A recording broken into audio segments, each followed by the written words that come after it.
মাত্র 22 বছরেই মা হওয়ার সিদ্ধান্ত কেন নিলেন অভিনেত্রী অহনা দত্ত? কেমন কাটছে তার এই সময়? কেমন উপভোগ করছেন তার নিজের ভেতরের একটি প্রাণকে? এই বিষয়ে এবার মুখ খুললেন অভিনেত্রী অহনা দত্ত। আপনাদের সবাইকে স্বাগত সিনে গসিপে।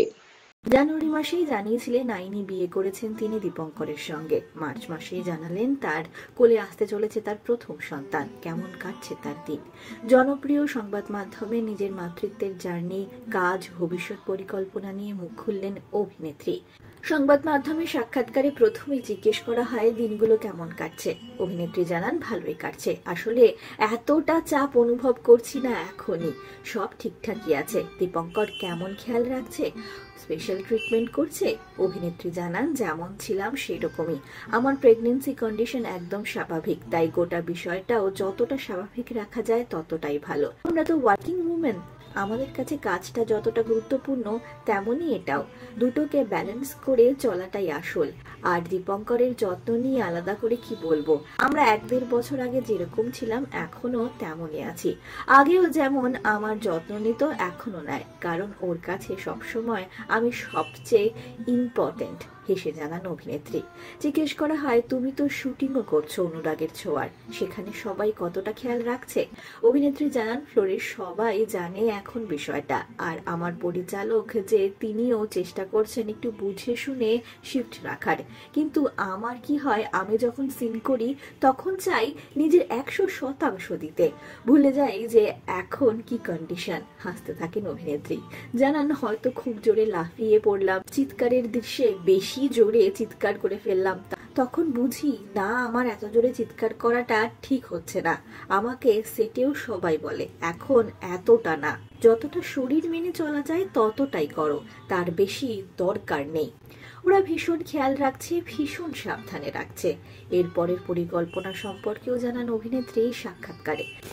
এখন যতদিন শুটিং করতে পারি করব, ডেলিভারির পর আমার ইচ্ছে আছে একটা গ্যাপ নেওয়ার। আসলে ডেলি সোপে তো রোজ শুটিং এ আসতে হয়, তবে কাজ করব, ফটোশুট বা যেরকম শো করি সেগুলো করব।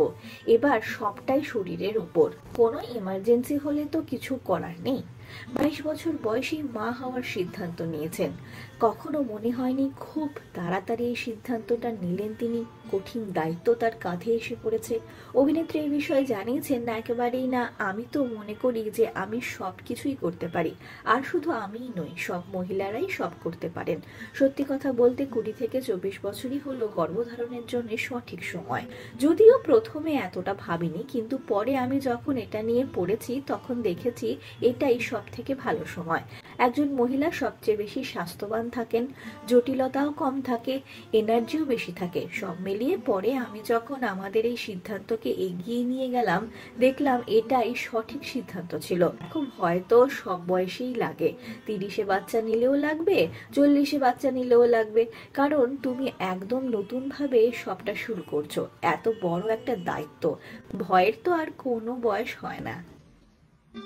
অহনার প্রেগনেন্সির খবর প্রকাশ্যে আসার পর অনেক নেতিবাচক মন্তব্য তাকে শুনতে হয়েছে। সে সমস্ত বিষয়ে তার কি মন খারাপ করে? কি করেন তখন তিনি? অভিনেত্রী জানিয়েছেন বিষয়টা হচ্ছে আমার কোটেশন নিয়ে কেউ লিখছে, কোনো নিউজ মিডিয়া, সেগুলো আমি পড়ি, আমার উপর প্রভাব ফেলে। আমি যখন দেখি আমার বলা কথা না, আমার বা আমার স্বামীর বলা কথা না, কোনো তৃতীয় ব্যক্তি বলছে, না সেগুলো আমি পড়ি, না সেগুলো আমার উপর কোনো প্রভাব ফেলে। তবে হ্যাঁ, সোশ্যাল মিডিয়ার যুগে তো সবটাই চোখে পড়ে, কিন্তু আমার এখন এসব কিছু যায় আসে না। আমার কাছে আমার স্বামী ছাড়া বাদবাকি সবাই অস্তিত্বহীন। কে কি বলছে, কি লিখছে, কি ভাবছে, আমার কিছুই যায় আসে না। আর আমাদের লড়াইয়ের ভাগিদার কিন্তু আমরাই। আজ অব্দি যা করেছি, সে লিভিংই হোক, বিয়েই হোক, বাড়ি কেনাই হোক, যাই করেছি নিজের দমেই করেছি, নিজের টাকায় করেছি, রক্ত জল করে ঘাম ফেলে করেছি। ভগবানের আশীর্বাদে কাউকে বলতে হয়নি আমাদের সাহায্য করো, হয়তো আগামী দিনে বলতে হতে পারে, তবে আমাদের লড়াইটা আমাদেরই, এইটুকুই।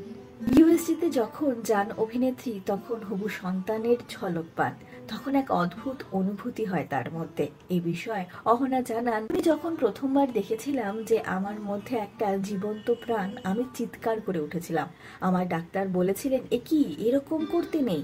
ওই মুহূর্তটা ভীষণ স্পেশাল, এটা না আসলে বলে বোঝানো যাবে না। যারা এই মুহূর্তটার মধ্যে দিয়ে গিয়েছেন তারা বুঝতে পারবেন। এই পুরো প্রেগনেন্সি জার্নি সবচেয়ে আনন্দের মুহূর্ত আমার কাছে ইউএসজির সময়টা। ওই সময়টা তো দেখতে পাই ওকে, বাদবাকি সময়টা তো শুধু অনুভব করতে পারি। ডাক্তারকে অনুরোধ করায় দীপঙ্করকেও দেখতে দিয়েছিল। বেবির নড়াচড়া, বেবিকে কি আলাদা করে অনুভব করতে পারছেন অভিনেত্রীর কথায় না, সেভাবে না, তবে তো 5 মাসে পা রাখলাম, তবে হালকা কিছু যেন নড়াচড়া করছে, যেন কোনো প্রজাপতি উড়ে যাচ্ছে, একটু টিকলিং সেন্সেশন, খুব কিছু না এখনো অবধি, এইটুকুই। অভিনেত্রীর আগামী জীবনের জন্য রইল অনেক অনেক শুভেচ্ছা, অনেক শুভকামনা। বিনোদন জগতের আরো অনেক খবর নিয়ে আসছি আপনাদের কাছে। আমরা হলাম সিনে গসিপ। জুড়ে থাকুন আমাদের সঙ্গে, সাবস্ক্রাইব করুন আমাদের এই ইউটিউব চ্যানেলটি।